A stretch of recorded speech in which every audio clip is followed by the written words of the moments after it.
الحمد لله رب العالمين والعاقبة للمتقين والصلاة والسلام على سيد الأنبياء والمرسلين سيدنا محمد وعلى آله وأصحابه أجمعين أما بعد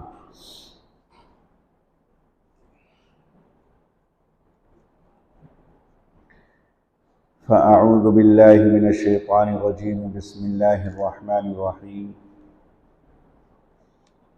يا أيها الذين آمنوا اتقوا الله وكونوا مع الصادقين وقال رسول الله صلى الله عليه وسلم كلكم راع وكلكم مسؤول عن رعيته وقال عليه الصلاة والسلام المرء مع من أحبه أو كما قال سيدنا وحبيبنا وشفيعنا محمد صلی اللہ علیہ وسلم۔ معزز سامعین، حضرات گرامی، بزرگوں اور نوجوان دینی اور اسلامی بھائیوں، رمضان کا یہ دوسرا جمعہ ہے اور تقریباً 8 روزے گزر چکے۔ رمضان کا جو ایک مقصد اور منشا ہوتا ہے، جہاں بہت ساری چیزوں کو روزے کے فائدوں میں ذکر کیا گیا ہے، وہاں ایک سب سے بڑا فائدہ قرآن نے یہ ذکر کیا ہے کہ اگر تم پابندی سے روزے رکھو اور روزوں کے ساتھ ساتھ ان کے تقاضوں کو پورا کرو تو تمہارے اندر تقوی اور پرہیزگاری آ جائے گی۔ یا ایھا الذین آمنوا کتب علیکم الصیام کما کتب علی الذین من قبلکم لعلکم تتقون، پرہیزگاری۔ اب مسئلہ یہ ہے کہ ہم لوگ رمضان کے روزے رکھتے ہیں اور پورا مہینہ گزر جاتا ہے، عید کے بعد تقریباً پھر وہی کیفیت ہو جاتی ہے جو رمضان سے پہلے تھی۔ رمضان میں تو نمازوں کی بھی پابندی اور دوسری چیزوں کی پابندی رہتی ہے، لیکن رمضان گزرنے کے بعد جیسا پورے سال کرتے رہے اسی کے مطابق رمضان کے بعد شروع ہو جاتے ہیں۔ اور وجہ اس کی یہ ہے کہ جو روزوں کی شرائط اور تقاضوں کے مطابق رکھنا چاہیے تھا اس کے مطابق نہیں رکھتے۔ مثال کے طور سے سحری میں خوب اچھی طریقے سے جمع کر کے کھائیں گے، پھر شام میں جب افطار ہوگا تو افطار میں بھی خوب اچھی طریقے سے مختلف چیزیں رہیں گی، سموسے وغیرہ، وہ تمام چیزیں کھائیں گے اور دبا کر کے کھانا کھائیں گے۔ یعنی کہ جتنا خالی پیٹ رہا ہے دن میں، تو بجائے اس کے کہ اس سے کچھ روحانیت میں اضافہ ہوتا، روحانی طاقت و قوت بڑھتی، اب وہ جسمانی اعتبار سے اتنا زیادہ کھا لیتے ہیں کہ پھر تراویح کی نماز پڑھنا بھی مشکل ہوتا ہے۔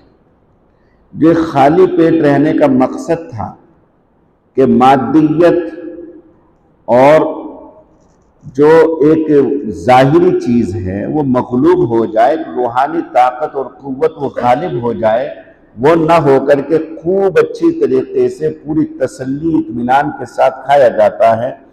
یہ تو ہوئی ظاہری اعتبار سے، اور باطنی اعتبار سے یہ ہے کہ جب آپ ہم سے کسی مفتی سے مسئلہ دریافت کرتے ہیں کہ اگر کان میں دوا ڈالی جائے گی تو روزہ رہے گا یا ٹوٹ جائے گا، آنکھ میں دوا ڈالی جائے گی روزہ رہے گا ٹوٹ جائے گا، حلق میں یا ناک میں دوا ڈالی جائے گی روزہ ٹوٹ جائے گا یا رہ جائے گا، انجیکشن لگے گا تو انجیکشن سے روزہ باقی رہے گا ٹوٹ جائے گا، جس طریقے سے اس سلسلے میں دریافت کیا جاتا ہے، ضروری ہے کہ بندہ یوں پوچھے کہ اگر میں بری نظر کسی عورت کے اوپر ڈالوں گا میرا روزہ رہے گا ٹوٹ جائے گا، اگر میں غلط چیزیں موبائل کے ذریعے سنوں گا یا کسی کی غیبت سنوں گا یا کسی کی چغلی سنوں گا یا اسی طرح سے گانے سنوں گا تو میرا روزہ باقی رہے گا یا ختم ہو جائے گا۔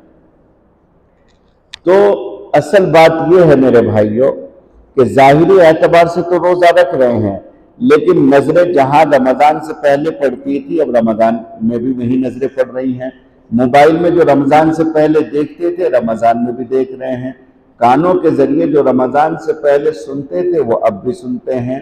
تو جس طریقے سے ظاہری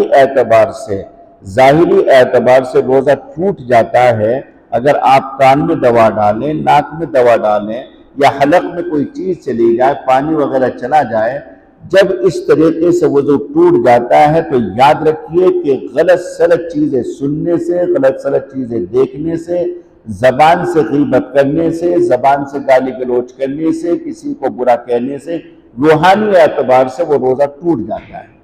جو ایک روحانی طاقت اور قوت روزے کی رہنی چاہیے تھی دوستو، وہ باقی نہیں رہتی۔ ٹھیک ہے، صبح سے شام تک آپ بھوکے رہیں اور آپ نے ایک ذمہ داری کو پورا کیا، آپ نے ایک فرض کو ادا کیا، لیکن روحانی اعتبار سے جو طاقت ہونی چاہیے تھی وہ اب اس روزے کی باقی نہیں رہی۔ کیوں؟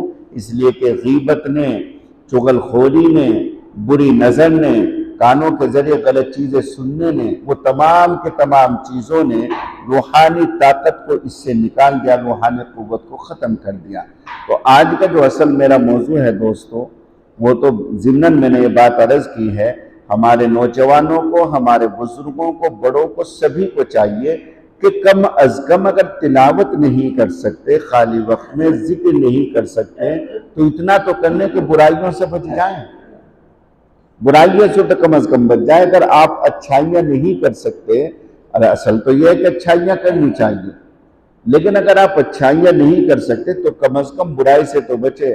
میں صرف آپ لوگوں کو ایک شوق دلانے کے لیے کہتا ہوں، ممبئی میں میرا جانا ہوتا ہے رمضان شریف میں، وہاں باندرا جامع مسجد میں میرا ہر سال بیان ہوتا ہے۔ میں وہاں دیکھتا ہوں کہ جمعے کے روز جمعے کی اذان ہوتے ہوتے مسجد کا پورا نیچے کا حصہ بھر جاتا ہے، اندر سے بھی باہر سے بھی۔ اب جو لوگ اذان کے بعد وہاں پہنچتے ہیں تو ان کو یا تو اوپر کے حصے میں جانا پڑے گا یا پیچھے انہوں نے ایک اسکول وغیرہ نماز کی جگہ بنائی، وہاں جانا پڑے گا۔ اور اتنا اچھا منظر ہوتا ہے دوستو کہ بڑے بڑے بزنس مین، بڑے بڑے تاجر، بڑے بڑے مشغول آدمی کہ جن کی ایک ایک منٹ بڑی قیمتی ہے، وہ اذان سے پہلے مسجد میں آئیں گے اور ان کے ہاتھوں میں قرآن پاک ہوتا ہے اور وہ قرآن کریم کی تلاوت میں مشغول ہوتے ہیں۔ بہت مصروف اور بیزی آدمی کی بات میں کر رہا ہوں۔ وہاں کی زندگی مشہور ہے کہ اگر آپ کسی سے پوچھنے لگیں کوئی راستہ تو وہ بتاتا نہیں، آگے گزر جاتا، اتنی تیز چلتا ہے۔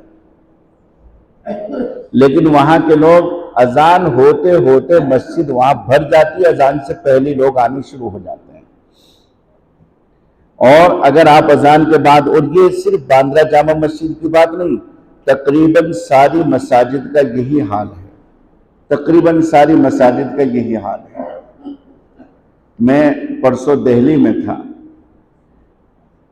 دہلی میں جہاں میں نے فجر کی نماز ادا کی، عشاء کی نماز ادا کی، میں نے دیکھا کہ اذان فجر سے پہلے پہلے مسجد میں لوگ خوب آ گئے۔ عشاء کی نماز سے اذان سے پہلے پہلے لوگ خوب آ گئے۔ ایک عجیب شوق ہے، مجھے افسوس کے ساتھ یہ کہنا پڑ رہا ہے دوستو کہ یہاں میں نے وہ شوق نہیں دیکھا، وہ جذبہ، وہ شوق کہ اذان سے پہلے یا کم از کم اذان ہونے پر مسجد چلے آئے، کسی کے ہاتھ میں قرآن کریم ہو، کسی کے ہاتھ میں تسبیح ہو، کوئی نماز میں مشغول ہو، کوئی نوافل پڑھ رہا ہو، نہیں۔ اذان ہونے کے بھی تقریباً 10 سے 15 منٹ کے بعد لوگ آنے شروع ہوتے ہیں، اور پھر بس سنتیں پڑھنی ہے، اس کے علاوہ اور کچھ نہیں۔ اگر آپ قرآن کریم کی تلاوت نہیں جانتے تو کم از کم آپ تسبیح پڑھ سکتے ہیں، آپ نماز پڑھ سکتے ہیں، کچھ بھی نہ کریں تو آپ خالی بیٹھیں گے، اللہ اس پر بھی نوازے گا، اس پر بھی اللہ تعالیٰ آپ کو محروم نہیں کریں گے۔ اللہ تعالیٰ اس پر بھی نوازے گا کہ آپ خالی ہو کر کے، بالکل خالی مسجد میں خاموش آ کر کے بیٹھ جائیں، تب بھی فرشتے جو رحمت کے ہیں وہ آپ کے حق میں دعا کریں گے۔ تو یہ شوق ہم نے ممبئی کے اندر بھی دیکھا اور ہم نے دہلی کے اندر بھی دیکھا۔ دہلی میں بھی جمعے کی نماز سے پہلے جب اذان ہوتی ہے مسجدیں فل ہو جاتی ہیں. اب آپ کو دوسری منزل پر یا تیسری یا چوتھی منزل پر جگہ ملے گی، نیچے آپ کو جگہ نہیں ملے گی. لیکن میرے بھائیوں، آپ کے اس شہر کے اندر یہ شوق ہم نہیں دیکھتے، یہ جذبہ. یہ یہی کی بات نہیں، بیلگام میں بھی تقریباً یہی بات ہے. وہ شوق اور وہ جذبہ جو ہم دیکھتے ہیں بڑے شہروں کے اندر، وہاں بھی تم جیسے ہی لوگ ہیں، وہاں بھی صاحب ایمان ہیں، وہاں بھی تاجروں کی جماعت ہے، وہاں بھی جاب کرنے والے، ملازمت کرنے والے، اپنا کام کرنے والے لوگ ہیں. وہاں بھی تم جیسے مشغول ہیں، یہ تم سے بھی زیادہ مشغول اور بزی آدمی رہتے ہیں. لیکن وہ اپنے سارے کاروبار کو چھوڑ کر اللہ کو راضی کرنے کے لیے مسجد چلے آتے ہیں، اور بڑا اچھا ماحول محسوس ہوتا ہے کہ اکثر کے ہاتھ میں بڑے بڑے سیٹ رہتے ہیں، اکثر کے ہاتھ میں قرآن کریم ہوتا ہے، اور وہ تلاوت کرتے رہتے ہیں. آپ لوگوں کو یہ شوق اور یہ جذبہ ہونا چاہیے. بوڑھے آدمی ہیں، گھر خالی بیٹھے ہوئے ہیں، اللہ کے بندوں مسجد آ جایا کرو. جوانوں کو بھی آنا چاہیے، ادھیڑ عمر کے لوگوں کو بھی آنا چاہیے. بس گھر خالی بیٹھے ہیں، اذان کے انتظار میں ہیں. اب جب اذان شروع ہوئی، اذان ہونے کے بعد اب تیاری کرتے ہیں کہ چلو مسجد چلنا ہے، اور عین جمعے کے وقت پھر آنا شروع ہوتے ہیں. تو یہ کوئی اچھی چیز نہیں. کم از کم اپنی اس روش کو، اپنے اس نہج کو، اپنے اس طرز کو رمضان میں تو بدل لو. پورے سال تو آپ نہیں بدلتے، کم از کم رمضان میں تو اس کو بدل لینا چاہیے. قرآن کریم کی جو آیت میں نے آپ کے سامنے تلاوت کی، اس میں اللہ رب العزت فرماتے ہیں کہ مسلمانوں تم اللہ سے کرو، اتقوا اللہ. مسلمانوں تم اللہ سے کرو، اے ایمان والو اللہ سے کرو. وَكُونُوا مَعَ الصَّادِقِينَ، اور اچھے اور سچے اور نیک لوگوں کی صحبت اختیار کرو، ان کے ساتھ رہا کرو. میرے بھائیوں، صحبت اور سوسائٹی ایک ایسی چیز ہے جو انسان کو خراب بھی کرتی ہے اور انسان کو اچھا بھی بناتی ہے. جتنے بڑے بڑے اکابرین گزرے ہیں، باوجود اس کے کہ انہوں نے علم حاصل کیا، لیکن علم حاصل کرنے کے بعد وہ اللہ والوں کی صحبت میں رہے، اور جن جن لوگوں نے اللہ والوں کی صحبت اختیار کی وہ چمکے اور روشن ہوئے، اور ان کا فیض عام ہوا، لوگوں تک ان کا فیض پہنچا. اور جن لوگوں نے صرف علم حاصل کیا لیکن نیک لوگوں کی صحبت اختیار نہیں کی، بھلے وہ کتنے بھی بڑے عالم گزرے ہیں، ان کا وہ فیض نہیں پہنچا جو ایسے اللہ کے بندوں کا پہنچا ہے. میں چھوٹی سی مثال دیتا ہوں. حضرت امام اعظم ابو حنیفہ کے شاگردوں میں دو شاگرد اتنے بڑے ہیں کہ جو بالکل آفتاب و مہتاب کی طرح ہیں، حضرت امام ابو یوسف اور حضرت امام محمد الشیبانی. یہ دونوں کے دونوں جو ہیں حضرت امام اعظم ابو حنیفہ کی صحبت میں ایک زمانے تک رہے. حضرت امام محمد تو ان کی صحبت میں ان کے انتقال تک رہے، ان کے انتقال تک ان کی صحبت میں رہے. اللہ رب العزت نے اتنا کام ان سے لیا. امام محمد الشیبانی علیہ الرحمہ نے تقریباً 10 لاکھ مسائل لکھے، 10 لاکھ مسائل. اور بعض مسئلہ تو یہ ہے کہ ایک ایک مسئلہ ایک ایک کتاب میں آیا ہے. 10 لاکھ مسائل لکھنے والا امام محمد الشیبانی. امام اعظم ابو حنیفہ علیہ الرحمہ کی صحبت مکمل طریقے سے پوری نیک نیتی کے ساتھ، پورے اخلاص اور سچائی کے ساتھ اختیار کی.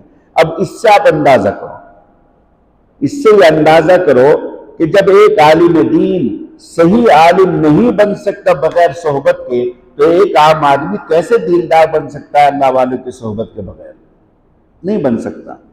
کبھی بھی شیطان اس کو پر مارے گا اور بھٹک جائے گا، کبھی بھی وہ تاریکی اور ضلالت کی گمراہی میں جا کر کے پڑے گا. جب ایک عالم، ہم دیکھتے ہیں نام میں اس وقت بعض علماء کا اس لیے نہیں لینا چاہتا کہ مناسب نہیں ہے، ورنہ تو ایسے عالم بھی گزرے ہیں کہ جو بذات خود باصلاحیت تھے، بڑی استعداد ان کی اچھی تھی، لیکن نیک صحبت اختیار نہ ہونے کی وجہ سے وہ برباد ہو گئے، گمراہی کی طرف چلے گئے. اچھی صحبت ان کو نہ ملی، یا انہوں نے اچھی صحبت اختیار نہیں کی. اچھی صحبت اختیار نہ کرنے کی وجہ سے ختم ہو گئے، ان کا کوئی فیض جاری نہیں ہوا. ان کا فیض اگر جاری ہوا تو گمراہی کا ہوا، ضلالت کا ہوا، اندھیری کا ہوا. تاریکی کا ہوا۔ تو قرآن کہتا ہے کہ لوگوں تم اچھے لوگوں کے ساتھ رہو۔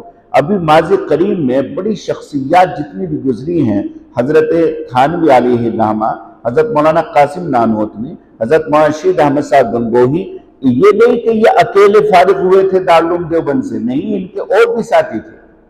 حضرت مولانا رشید احمد صاحب گنگوہی، حضرت مولانا قاسم صاحب نانوتوی، انہوں نے پڑھا ہے حضرت مولانا مملوک علی صاحب سے۔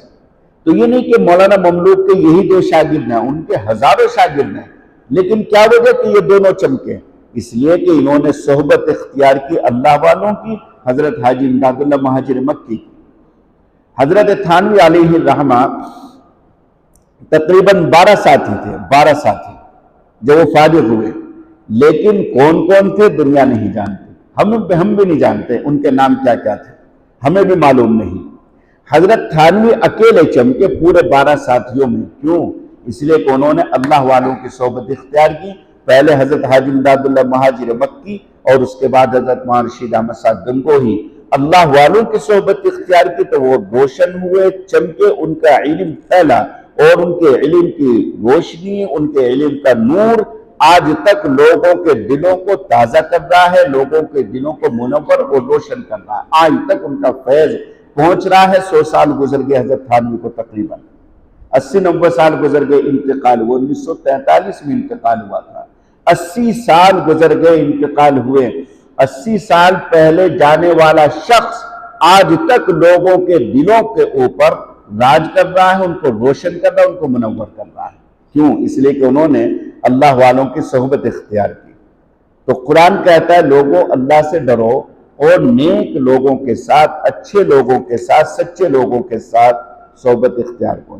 جتنے یہاں میرے بھائی بیٹھے ہوئے ہیں وہ سوچے اپنے بارے میں کہ وہ اپنے بچوں پر نگاہ کتنی رکھتے ہیں۔ اللہ کے رسول صلی اللہ علیہ وسلم فرماتے ہیں کلکم راعی، لوگوں تم میں کا ہر ایک نگراں ہے، وکلکم مسئول عن رعیتہ، اور لوگوں تم میں سے ہر ایک سے اس کی اولاد کے بارے میں سوال ہوگا کہ اس نے اپنی اولاد کی کتنی تربیت کی، کیسی تربیت کی۔ تم یہ کہہ کر کے اپنا دامن نہیں چھڑا سکتے کہ بچے نہیں مانتے، بچے نہیں سنتے۔ سوال یہ کہ تم نے کوشش کتنی کی ہے بچوں کو بنانے میں، بچوں کو سنوارنے میں، بچوں کی تربیت کرنے میں۔ بچوں کی تربیت اس وقت ہوگی جب تمہاری اپنی تربیت ہو۔ بچے نیک جب بنیں گے جب تم خود نیک ہو۔ اگر آپ لوگ گٹکا کھا رہے ہیں گھر کے اندر اور آپ لوگ بیڑی سگریٹ اور دوسرے غلط کام کر رہے ہیں تو بچوں کو کس منہ سے روکو گے؟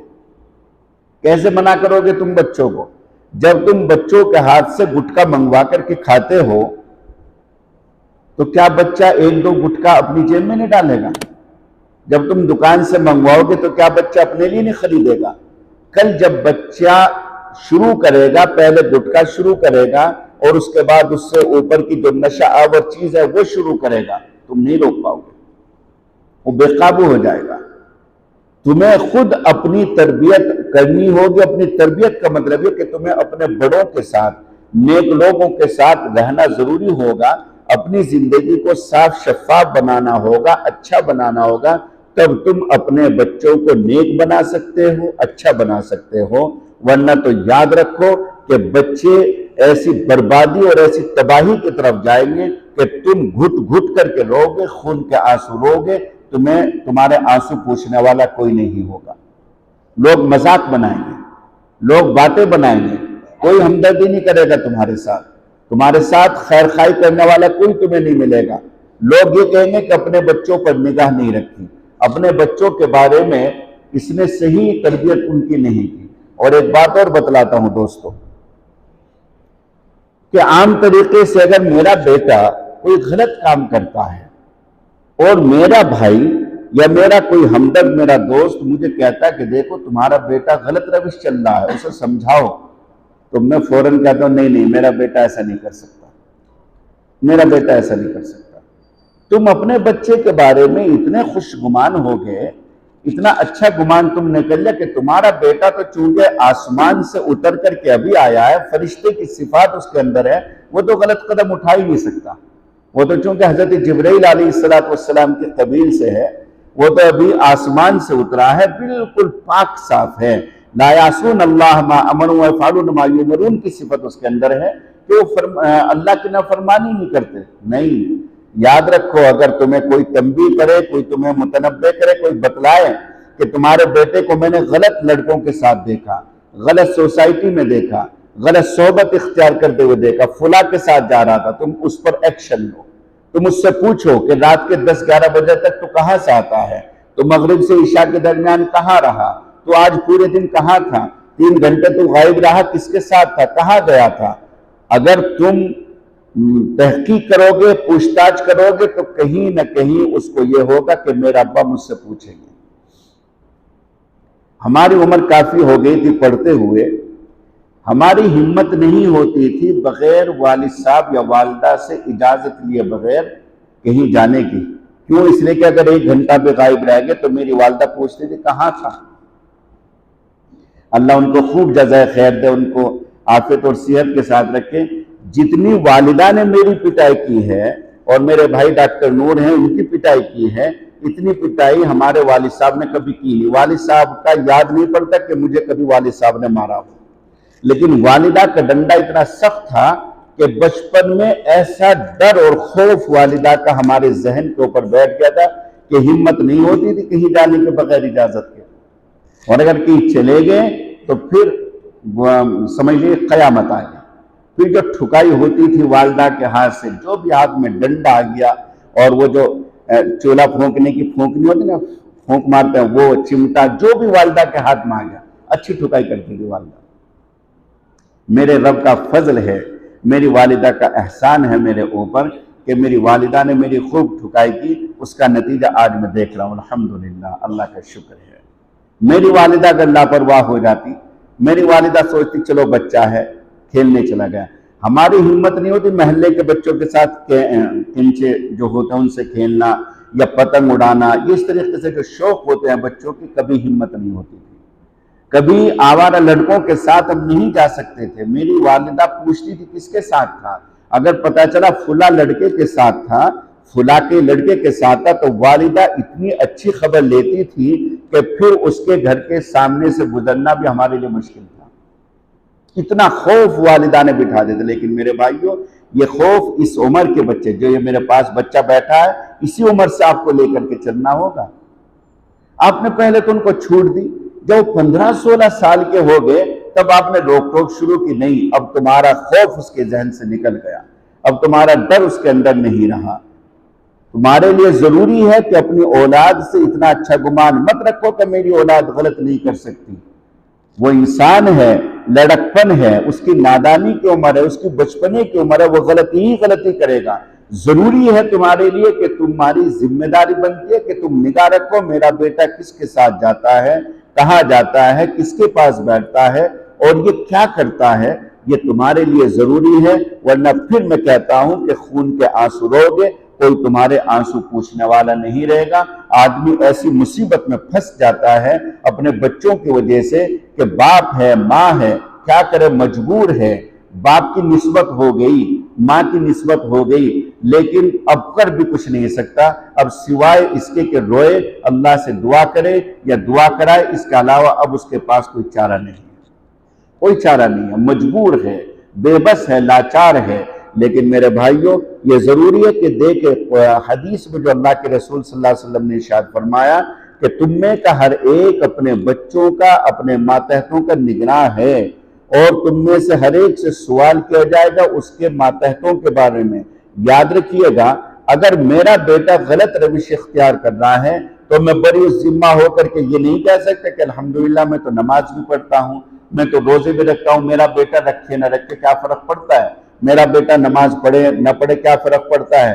کل قیامت کا منظر ہوگا جب اس نوجوان کو جو بگڑا ہوا تھا، اس نوجوان بچی کو جو غلط روش اختیار کر چکی تھی، جب اس کو کھڑا کیا جائے گا، اس سے حساب لیا جائے گا اور جہنم کا حکم ہوگا، تو وہ لڑکی یا وہ لڑکا کہے گا اے پروردگار ابھی ٹھہر جائیے، میرے فیصلے میں جلدی نہ کیجیے، اے میرے رب میرے ابا کو بلائیے، اور میرے ابا کو بلا کر کے میرے ابا سے پوچھئے کہ اس نے کس کس موقع پر مجھے ڈانٹا، کس کس موقع پر منع کیا، اس کو اختیار تھا، وہ میرا باپ تھا، وہ میرا ذمہ دار تھا، وہ میرا سرپرست تھا، میرا نگراں تھا، اس کی ذمہ داری بنتی تھی کہ وہ مجھے روکتا، مجھے ٹوکتا، مجھے منع کرتا، لیکن اے رب اس نے مجھے کبھی نہیں ٹوکا، ہمیشہ مجھے چھوڑ دی۔ آپ میری ماں کو بلائیے، میری ماں سے آپ پوچھئے میری ماں نے مجھے کیوں نہیں روکا، کیوں نہیں روکا میری ماں نے؟ میری ماں کو اختیار تھا پٹائی کرنے کا، میرے والد کو اختیار تھا پٹائی کرنے کا، لیکن نہ میری ماں مجھے روکتی تھی نہ میرے ابا مجھے روکتے تھے۔ اے رب میرے بڑے بھائی کو بلائیے، میرا بڑا بھائی مجھے صحیح کر سکتا تھا، سخت کر سکتا تھا، ڈانٹ سکتا تھا، میری پٹائی کر سکتا تھا، لیکن بلائیے میرے بڑے بھائی کو۔ وہ مجھے دیکھتا تھا کہ میں غلط لڑکوں کے ساتھ جا رہا ہوں، غلط صحبت اختیار کر رہا ہوں، غلط چیزیں استعمال کر رہا ہوں، لیکن میرا بڑا بھائی مجھ سے آنکھیں پھرا کر کے نکل جایا کرتا تھا، کبھی مجھے ٹوکتا نہیں تھا۔ میرے بھائیوں، یہ ایک لڑکی یا ایک لڑکا اپنے ساتھ 3-4 لوگوں کو لے کر کے جہنم میں جائے گا، 3-4 لوگوں کو لے کر کے جہنم میں جائے گا، یا اکیلا نہیں جائے گا۔ آپ اپنا دامن نہیں بچا سکتے، آپ اپنا دامن نہیں بچا سکتے یہ کہہ کر کے کہ میں اپنی ذات کا مکلف ہوں۔ آپ سے یہ ضرور پوچھا جائے گا کہ آپ نے کوشش کتنی کی ہے، کتنا آپ نے خیال رکھا ہے۔ اور میں پھر عرض کرتا ہوں کہ اس کے لیے ضروری ہے کہ بندہ پہلے اپنی فکر کرے، پہلے خود کو نیک بنائے، خود اچھائی کا راستہ اختیار کرے۔ جب تم لوگ گٹکے کے پیکٹ اور تمباکو وغیرہ اپنے بچوں سے جو نادان کی عمر ہیں ان بچوں کے ذریعے منگواؤ گے، انہی کے سامنے پیکٹ کھولو گے، منہ میں ڈالو گے، انہی کے سامنے تم خدا نہ خواستہ اللہ نہ کرے شراب نوشی کرو گے، تو پھر ایک وقت وہ آئے گا وہ تمہارا بیٹا تمہارے ساتھ ٹیبل پر بیٹھ کر کے شراب پیے گا، تمہارے ساتھ بیٹھ کر کے شراب پیے گا۔ تم منع نہیں کر سکتے، تم ان کو روک نہیں سکتے، اس لیے کہ تم نے ان کو بگاڑا ہے، اور قیامت کے روز تمہاری گردن ناپی جائے گی۔ تم سمجھتے ہو کہ میں اپنے بچے سے بری ذمہ ہو جاؤں گا، میں کیا کر سکتا ہوں؟ نہیں، تم کر سکتے تھے جب چھوٹی سی عمر تھی اسی وقت سے۔ میری والدہ کا میں نے بتایا جھاڑو جو لگانے کی ہوتی ہے اس کی موٹی سی سیک نکالتی تھی میری والدہ، اور یہاں گدی کی پٹائی کرتی تھی، یہاں گدی پر مارتی تھی، ننگے جسم پر مارتی تھی۔ اس سے نشان وغیرہ تو ہوتے نہیں تھے، لیکن وقتی طور سے تکلیف بہت ہوتی تھی، اور ہمت نہیں تھی کہ والدہ کے ہاتھ سے چھوٹ کر کے ہم باہر چلے جائیں۔ اگر خدا نہ خواستہ ہم باہر چلے گئے تو سمجھو پھر اور زیادہ سخت پٹائی ہوتی تھی۔ باہر جانے کی میری اور میرے بھائیوں کی ہمت نہیں تھی کہ ہم والدہ سے چھوٹ کر کے باہر چلے جائیں۔ آج کل کے بچوں کا حال تو یہ ہے کہ نہ والد سے ڈرتے نہ والدہ سے ڈرتے۔ جب میں دیکھتا تھا کہ میری والدہ نیک ہے، میری والدہ نمازوں کی پابند ہے، میری والدہ مشقت اٹھاتی ہے، محنت کرتی ہے، رات دن ایک کیے ہوئے ہماری پرورش میں، ہماری تربیت میں اور ہمارے پالنے میں، تو ظاہر سی بات ہے کہ بچے کے دل کے اوپر اس کا خاص اثر پڑے گا۔ جب دیکھا کہ ماں بھی سکون کے ساتھ موبائل دیکھ رہی ہے، باپ ادھر موبائل دیکھ رہا ہے، بچہ کیا کرے گا؟ بچہ تھوڑا بڑا ہوتی وہ بھی موبائل دیکھے گا۔ نہ ماں کو خبر نہ باپ کو خبر کہ میرا بیٹا موبائل میں کیا دیکھ رہا ہے۔ ضروری ہے میرے بھائیوں، بہت ہی ہمدردی کے ساتھ اور خیرخواہی کے ساتھ آپ کو یہ عرض کرتا ہوں کہ آپ اپنے بچوں کی فکر کریں۔ قرآن کہتا ہے اتقوا اللہ، تم ان کی انگلی پکڑ کر کے مسجد لایا کرو۔ تم یہ نہ سوچو کہ ابھی تو چھوٹا ہے، نہیں، جب ان کی عادتیں خراب ہو جائیں گی پھر یہ بڑے ہونے کے بعد بھی نمازی نہیں بنیں گے۔ تم ان کی انگلی پکڑ کر مسجد لایا کرو، ان کو شوق ہوگا، ان کو مسجد کے ساتھ مناسبت ہوگی، تعلق ہوگا، رشتہ ہوگا۔ مسجد کے امام صاحب کے پاس کچھ دیر اسے بٹھاؤ، جو علماء آئیں علماء سے ان کی ملاقات کراؤ، ان کے سر پر ہاتھ رکھواؤ، علماء کی صحبت میں ان کو بٹھاؤ، اپنے ساتھ ان کو بھی لے کر کے بیٹھو۔ ذہن میں ان کے بہت ساری باتیں پڑ جائیں گی، انشاءاللہ آگے چل کر کے جب ایک وقت آئے گا ان کے کام آئیں گے، ان کو اس سے بڑا نفع ہوگا۔ آدمی اپنا مکلف ہے، اپنی اولاد کا بھی مکلف ہے، یاد رکھیے گا۔ آپ دامن نہیں بچا سکتے، پھر یہی بات میں عرض کرتا ہوں۔ قرآن کہتا ہے وَكُونُوا مَعَ الصَّادِقِينَ، نیک لوگوں کے ساتھ، اچھے لوگوں کے ساتھ اور بھلے لوگوں کے ساتھ، سچے لوگوں کے ساتھ تم اپنی صحبت اختیار کرو۔ اگر کوئی کہنے لگے کہ حضرت ایسے اللہ والے اب نہیں ملتے، یاد رکھیے گا کہ قرآن کریم نے کہا ہے صادقین کے ساتھ رہو، اور شریعت مطہرہ ایسی پاکیزہ شریعت ہے وہ انسان کو کسی ایسی چیز کا مکلف نہیں بنا سکتی کہ جس کا وجود ہی نہ ہو۔ اگر نیک لوگ نہ رہیں تو قرآن کریم ایسی چیزوں کا مکلف انسان کو نہیں بنا سکتی۔ ہاں یہ ہے کہ میرے اور آپ کے تلاش کرنے میں کچھ کمی ہو سکتی ہے، ورنہ نیک لوگ ہر زمانے میں ہوتے ہیں، ہر جگہ ہوتے ہیں۔ صبح مومن محلے میں میرا بیان تھا تو میں کہہ رہا تھا وہاں اس بیان میں کہ حضرت مولانا بشیر صاحب تمہارے مقامی ہیں، تمہارے علاقے کے، تمہارے شہر کے ہیں، تو تمہارے لیے ضروری ہے کہ ان کے پاس تم آنا جانا رکھو۔ دوستو وہ آج ہیں، جب کل نہیں رہیں گے تب تمہیں احساس ہوگا، تب تمہیں قدر ہوگی۔ آپ لوگ سن رہے ہیں کہ بیلگام فلاں حضرت آ رہے ہیں، اور یہ ہے کہ دوسرے جو گھٹا بربا فلاں جو آس پاس شہر ہیں وہاں فلاں بزرگ آ رہے ہیں، وہاں جانا ہے۔ آپ لوگ باقاعدہ کار میں بیٹھ کر کے جاتے ہیں، اچھی بات ہے، جائیے، شوق سے جائیے، کوئی منع نہیں کرتا۔ کسی بزرگ کے بارے میں پتہ چلے تو جاؤ، ملو ان سے، ملاقات کرو، ان سے دعا کراؤ۔ لیکن جو مقامی بزرگ ہیں، مقامی عالم ہیں، ان سے استفادہ کرو، ان سے تمہیں زیادہ فائدہ ہوگا۔ اس لیے زیادہ فائدہ ہوگا کہ وہ تمہارے مزاج کو جانتے ہیں، تم ان کے مزاج کو جانتے ہو، تمہارے علاقے کے ہیں، تمہارے شہر کے ہیں، وہ تمہارے تقاضوں کو جانتے ہیں، تمہارے حالات سے واقف ہیں، تمہارے مزاج سے واقف ہیں، تمہاری تمام اگلی پچھلی چیزوں سے واقف ہیں، انہیں پتہ ہے۔ اس لیے وہ اسی کے مطابق تمہیں مشورہ دیں گے، تمہارے ساتھ خیر خواہی کریں گے، تمہیں اچھی راہ دکھلائیں گے۔ مقامی جو عالم ہیں، ہمارا کیا، ہم 2-3 دن کے لیے آتے ہیں، چلے جاتے ہیں۔ پہلے پورے رمضان کے لیے آنا ہوتا تھا، اب 4-5 دن کے لیے آنا ہوتا ہے، ہم لوگ چلے جاتے ہیں۔ ہمارا بیان ہوتا ہے، وقتی طور سے آپ بیان سنتے ہیں، اللہ کا فضل ہے، کسی نہ کسی درجے میں اس کا اثر بھی ہوتا ہے۔ لیکن اصل چیز یہ ہے، میں پھر کہتا ہوں کہ حضرت مولانا بشیر صاحب آپ کے لیے ایک نعمت ہیں، اس معنی کر کے میرے مرشد حضرت مفتی مہربان صاحب رحمت اللہ علیہ کے فیض یافتہ ہیں، ان کے شاگرد ہیں، ان کے تربیت یافتہ ہیں، اور میرے دوسرے مرشد حضرت مفتی حبیب اللہ صاحب مہاجر مدنی رحمت اللہ علیہ جو مدینہ منورہ میں تھے، ان کے مجاز اور ان کے خلیفہ ہیں، انہوں نے ان کو بیعت کرنے کی اجازت دی ہوئی ہے۔ تو ایسے اللہ والوں کے ساتھ تم بیٹھو گے تو تمہیں نفع ہوگا، تمہیں فائدہ ہوگا۔ ورنہ یاد رکھو، جب یہ سنجیدہ علماء نہیں رہیں گے تو ان کی جگہ دوسرے ایسے عالم لیں گے جو غیر سنجیدہ ہوں گے، جو تمہیں صحیح راستہ نہیں دکھائیں گے، جن کے اندر حرص ہوگی، جن کے اندر حب مال ہوگا، حب جاہ ہوگی۔ پھر ایسے علماء تمہیں ملیں گے جب تم اچھے علماء کی قدر نہیں کرو گے۔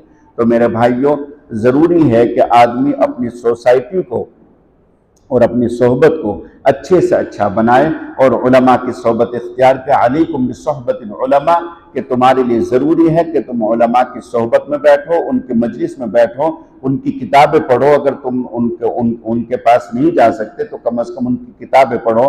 آج کل یوٹیوب پر تم آلتو فالتو چیزیں دیکھتے ہو، تو جو ایسے علماء ہیں، حضرت مفتی تقی عثمانی دامت برکاتہم ہیں، حضرت مفتی طارق مسعود ہیں، ماں طارق جمیل صاحب ہیں، حضرت پیر فقیر الفقہ نقشبندی ہیں، ہمارے یہاں کے علماء ہیں، ہمارے شیخ ہیں حضرت مفتی ابوالقاسم صاحب دامت برکاتہم العالیہ، حضرت مفتی سعید احمد صاحب پالن پوری رحمت اللہ علیہ، بہت سارے علماء دیوبند ہیں۔ آپ علماء دیوبند لکھیں گے، ان سب کے نام آ جائیں گے۔ آپ کو مجھ سے زیادہ معلوم ہے یوٹیوب کا طریقہ، آپ ان کے بیانات سنیں، یہ بھی ایک استفادے کا طریقہ ہے۔ اگر آپ بیان سننے کے لیے نہیں جا سکتے تو کم از کم لیکن یاد رکھیے گا کہ علماء حق کے بیان آپ سنیں، یہ نہیں کہ کسی کا بھی بیان آپ نے دیکھا سننا شروع کر دیا، کسی کا بھی بیان دیکھا سن، یہ کون سی بات ہوئی؟ اصل یہ ہے کہ یوٹیوب پر بھی جو معتبر اور مستند علماء ہیں، جو علماء دیوبند ہیں، حضرت مولانا الیاس گھمن ہیں، بہت مشہور اور بہت مضبوط اور پائے کے عالم ہیں۔ ایسے مضبوط اور مستند علماء جن سے ذہن بھی کھلتا ہے اور دل روشن ہوتا ہے، اور جن کی پاکیزگی اور تقدس ایسا ہے کہ ماشاءاللہ بیان سن کر کے ہی ان سے فیض محسوس ہوتا ہے۔ تو میرے بھائیوں، ایسے علماء کے بیان سننا یہ بھی صحبت اختیار کرنے کے طریقے پر ہے۔ اللہ تعالی ہم سبھی کو عمل کرنے کی توفیق عطا فرمائے، آمین یا رب العالمین۔